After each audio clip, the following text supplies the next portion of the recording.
ఓం శ్రీ గురుభ్యో నమ. ఓం శ్రీమాత్రే నమ. ఈరోజు మనం శ్రీ లలితా సహస్రనామ స్తోత్రంలోని 854వ నామం గురించి తెలుసుకోబోతున్నాం. ఈ నామం అమ్మవారిని గంభీర అని కీర్తిస్తుంది. ఈ నామానికి మంత్రస్వరూపం శ్రీ గంభీరాయ నమః. అమ్మవారి యొక్క అనంతతత్వాన్ని ఈ నామంలో పసిన్యాది వాగ్దేవతలు మనకు తెలియచేస్తూ ఉన్నారు.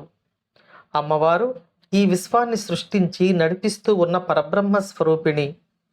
ఒక చెరువులో లేదా సముద్రంలో ఉన్న జీవరాశికి ఆ సముద్రము లేదా చెరువు ప్రపంచమైనట్లు, మనకు ఈ అనంతమైన సృష్టిలో ఆ చెరువు అనేది ఒక చిన్నదైన నీటితో నిండిన స్వరూపం అనిపించినట్టు, ఈ బ్రహ్మాండాలను ధరించి పోషిస్తున్న పరబ్రహ్మ స్వరూపం అయిన తల్లి, అనంతమైన స్వరూపం గల తల్లి అనేక బ్రహ్మాండాలను ఈ విధంగానే అనుగ్రహిస్తోంది అని ఈ నామం మనకు తెలియచేస్తుంది. ఇక మరో విధంగా ఈ నామానికి అర్థాన్ని తెలియచేసుకుంటే, ఈ నామంలో గం అనే బీజాక్షరం మనకు కనపడుతుంది. ఈ బీజాక్షరం గణపతి యొక్క బీజం. అంతేకాకుండా గం అనేది పరబ్రహ్మము అయిన గణపతిని తెలియచేస్తుంది. ఇక ఈ గం అనే అక్షరానికి అర్థం అత్యంత ఉన్నతమైనది అని.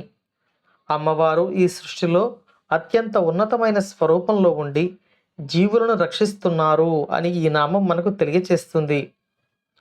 సాధకులైన వారు అమ్మవారి యొక్క మంత్రాన్ని కోట్ల సంఖ్యలో జపం చేయగా చేయగా ఆ మంత్రం యొక్క అనుభూతిని పొందుతారు.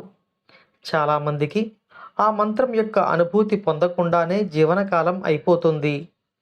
ఈ మంత్రం యొక్క అనుభూతి సాధకుడిని అమ్మవారి పాద పద్మముల వద్దకు చేరుస్తుంది. ఈ మంత్రము యొక్క అనుభూతిని గంభీరము అని అంటారు.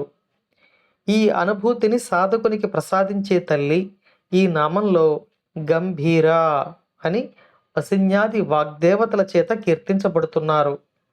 అమ్మ అనుగ్రహం మనపై ఎల్లవేళలా ఉండాలని కోరుకుంటూ, అమ్మవారి పాద పద్మములకు నమస్కరించుకుంటూ ఓం శ్రీమాత్రే నమః.